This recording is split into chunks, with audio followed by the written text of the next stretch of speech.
Baik, bismillahirrahmanirrahim. Untuk modul kedua itu pengamatan benda satu dimensi. Saya akan mencoba bahas untuk pembahasannya atau tugas akhir untuk mengisi pembahasan. Di sini udah ada data yang dari kelompok 3 ya. Kemudian di sini ada modulnya. Nah, untuk tugas akhir dari sekian banyaknya, aku saat gabungkan di sini di pengerjaan laporan modul. Nah, yang pertama yaitu kalian tinggal isi nama nih, nama dosen, kemudian tujuannya ada di modul ya, yang di paling atas yang ini. Nah, ini tujuannya di sini. Nah, ini tujuan tinggal ditulis lagi. Kemudian masukkan dasar teori yang mendukung pada praktikum ini, misalkan pengertian GLB, pengertian percepatan lainnya, terus masukin persamaan atau rumus yang digunakan. Nah, masukkan persamaan kayak persamaan ini, percepatannya, terus persamaan yang ada di modul. Nah, yang ini SV0T plus S0, persamaan ini ST S0 plus V0 T setengah AT kuadrat. Kemudian persamaan yang ini, nah terus dijelasin persamaan itu apa, jadi harus ada pengertiannya apa untuk persamaan itu, terus dijelasin persamaan itu apa. Kemudian metode percobaan, tuliskan alat tambahan, prosedur percobaannya ditulis dalam kalimat pasif dalam bentuk paragraf ya. Kemudian data, nah data sesuaikan sama ini urutannya, mau ke pinggir atau bagusnya sih ke bawah ya. Jadi nanti di datanya itu kan ada di grafik nih, di grafik pinggir grafiknya itu ditulisin yang ini, yang rata-rata. Jadi rata-rata ini untuk T, V, A sama T, X, V, A gitu. Rata-ratanya di sini di samping grafiknya. Nah, kemudian di sini untuk data yang tugas pertama, paragraf pertama untuk tugas akhirnya ini. Jadi berdasarkan grafik 1.1. Nah, grafik 1.1 itu tadi lihat apa? 1.1 berarti posisi terhadap waktu. Kita lihat grafik posisi terhadap waktu di sini. Yang ini untuk yang GLB yang tanpa beban ya. Ini untuk yang GLB tanpa beban. Teramati bahwa kurva diagram posisi sesaat sebagai fungsi waktu memiliki hubungan fungsi apa? Itu fungsi linear ke mana? Itu cari misalkan ini tadi fungsi linear atau fungsi apa? Terus mengapa bisa fungsinya seperti ini? Misalkan kan karena semakin lama waktunya maka posisinya semakin naik, atau perubahan waktu berbanding lurus dengan perubahan posisi gitu. Atau cari referensi yang sesuai. Nah, terus untuk yang selanjutnya titik, hitunglah persamaan hubungan kurva. Nah, ini jangan dihitung, kalian tinggal masukin berdasarkan hubungan diagram kurva posisi sesaat sebagai fungsi waktu didapatkan nilai V0. Nah, V0 itu kan di sini ini. Berarti di sini V0-nya 0,3889 meter per second karena V itu kecepatan, dan nilai S0 yaitu S0-nya itu Y0 ya, S0 ya sama dengan Y0 yaitu 0,472 kan di sini, berarti di sini 0,1064 meter. Nah, terus selanjutnya dia paragraf kedua, berdasarkan grafik 1.2 berarti grafik yang kecepatannya ini yang GLB tanpa beban. Hitunglah kecepatan rata-rata gerak troli. Kecepatan rata-ratanya berarti di sini lihatnya di Excel kecepatan rata-rata. Untuk berarti kan kecepatan, berarti yang V yang ini.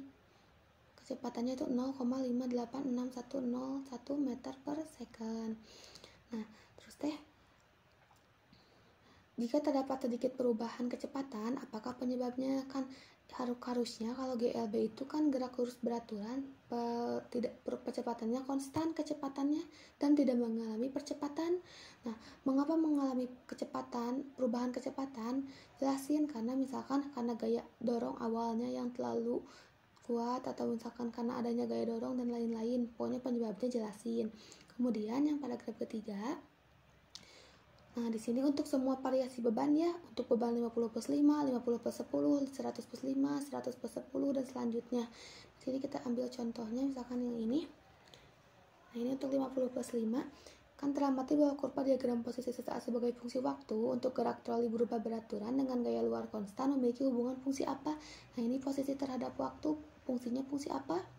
Misalkan fungsi linear kah atau fungsi apa? Isi, terus kenapa bisa fungsinya seperti itu? Nah, kemudian Hitunglah persamaan hubungan kurva diagram posisi sesaat sebagai fungsi waktu.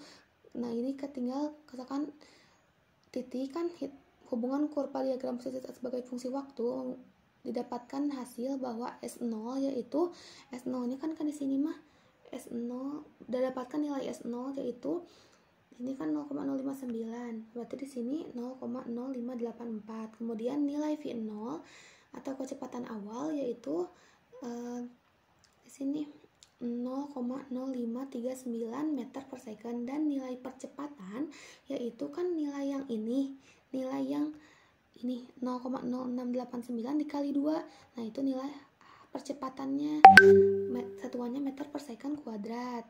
Nah, ini tuh dilanjutin untuk semua kurva posisi di setiap variasi. Nah, misalkan titik pada variasi 50/10 didapatkan hubungan fungsi linear titik-titik. Mengapa? Karena titik-titik lagi. Nah, berdasarkan hubungan kurvanya didapatkan nilai S0 yaitu sekian, V0 yaitu sekian, dan A yaitu sekian. Terus kemudian untuk variasi 100/5 dilanjutin terus sampai semua variasinya. Nah, kemudian yang paragraf keempat kita pakainya grafik yang kecepatan. Nah, ini kan kecepatan nih. Nah, untuk setiap variasi. Jadi untuk kecepatannya sama, untuk ini fungsi apa, jelasin kenapa. Hitunglah persamaan hubungan kurva dengan diagram posisi sesaat sebagai fungsi waktu. Kalian gak perlu ngitung lagi, tinggal masukin misalkan hubungan kurva diagram posisi sesaat sebagai diagram kecepatan sesaat sebagai fungsi waktu, didapatkan nilai V0 atau kecepatan awal yaitu kan di sini mah 0,2653, berarti di sini 0,0526 yang ini.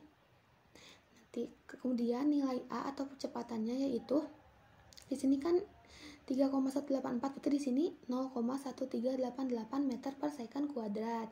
Nah, kemudian untuk variasi 50/10 didapatkan hubungan fungsi kurva yaitu linear. Kenapa? Terus didapatkan nilai V0 sekian dan AA yaitu sekian. Lanjutin sampai semua variasinya. Terus sekarang ini contoh kata-katanya ya, bisa kalian parafrase lagi, tinggal masukin semuanya. Kemudian untuk paragraf kelima itu untuk kurva percepatan, yang ini percepatan. Nah, sama teramati bahwa kurva diagram posisi saat sebagai fungsi waktu, gaya luar konstan hubungan fungsinya hubungan fungsi apa? Nah, ini lihat kalau misalkan mau lihat hubungan fungsi. Nah, misalkan ini kan ini agak menurun ya, berarti linear menurun. Kalau naik berarti linear naik gitu. Terus jelasin kenapa bisa kayak gini. Misalkan percepatan berubah menurun seiring perubahan waktu dikarenakan apa-apa, jelasin.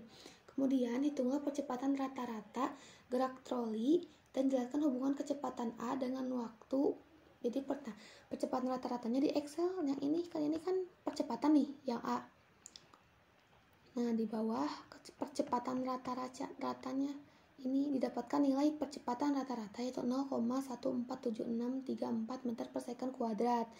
Nah, terus untuk paragraf terakhir, kalimat terakhirnya, nah ini selesain dulu sampai ke setiap variasi ya, yang percepatan rata-ratanya. Jadi setiap variasi 50/10 berapa percepatannya. Nah, ini 50/10 percepatan rata-ratanya ini, 100/5 percepatan rata-ratanya ini, terus 100/10 percepatan rata-ratanya ini.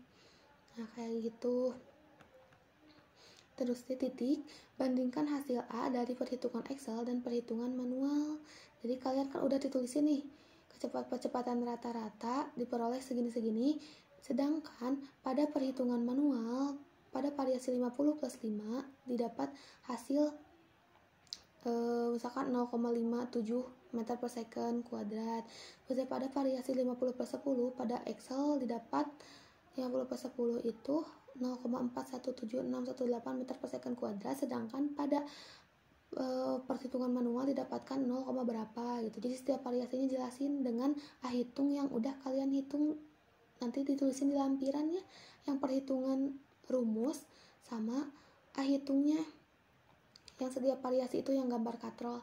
Nah, kemudian udah itu mah udah jadi 5 paragraf. Ingat ya, jangan masukin tabel, jangan masukin grafik, jangan masukin rumus ke pembahasan, cuma kata-kata aja sama angka. Jangan masukin rumus juga. Kemudian kesimpulannya itu menjawab tujuan dari modul. Nah, misalkan merekam dan mengevaluasi tujuannya teh. Nah, berdasarkan titik-titik dapat dibuktikan pada grafik berapa misalkan teh. Dengan berkaitan dengan tujuan dilanjutinnya teh, jadi kayak hasil percobaannya teh apa gitu maksudnya teh, kayak misalkan berarti kalau misalkan GLB tanpa beban tidak ada kecepatannya konstan atau gimana, jelasin. Daftar pustakanya penulisannya dari A sampai Z ya berurutan. Kemudian lampiran, masukin penurunan rumus yang digunakan yang aku fotoin di WhatsApp. Nah, kemudian masukkan perhitungan A-hitungnya yang udah aku jelasin kemarin ya, yang ini tuh. Nah, ini untuk lebih jelasnya ya kemarin aku kirim rumusnya di WA. Nah, terus ini tuh untuk setiap variasi ya, jangan cuma satu aja, tapi untuk setiap variasi. Jadi misalkan variasi 50 plus 5, nah ini rumusnya 50 plus 10, rumusnya ini tinggal masukin angka-angkanya. Kayak gitu aja mungkin. Semangat ya guys.